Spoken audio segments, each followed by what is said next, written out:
So where can down payment funds come from?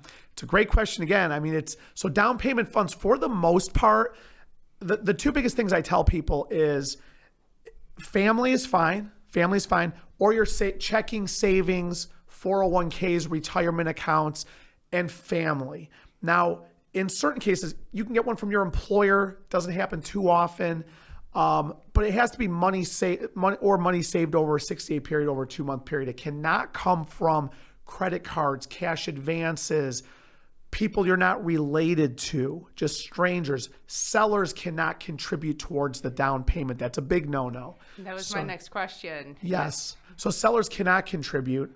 And a big thing that drives people, probably, Sophie, the absolute craziest, is the depth of verifying the funds to close. So the length that we go to as an industry, the mortgage banking industry, to verify where the money came from, it drives people crazy. So it has to be verified. You want to follow the advice of the loan officer who's directing you, but it's pretty intense.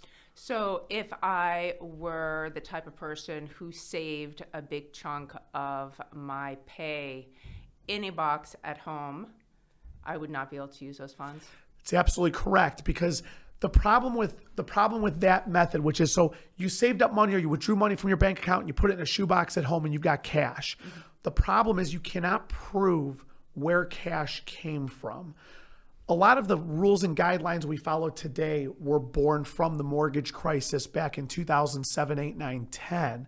So from that experience, what they found was a lot of sellers, it used to be, before that time, I would say to a buyer, you need $3,000 to come to the table and just get a cashier's check at the bank.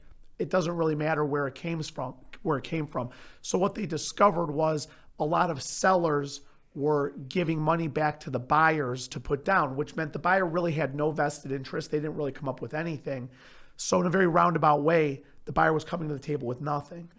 Of course, the mortgage crisis happened. They overhauled all of our rules and guidelines. So now we have to verify where that money comes from. In cash, you cannot prove the source of it. I've had people say, Hash, but it's my work, it's my job, it's my friend. You can't really prove that. So money in a shoebox at home is not acceptable. Be real careful with depositing cash into your bank account.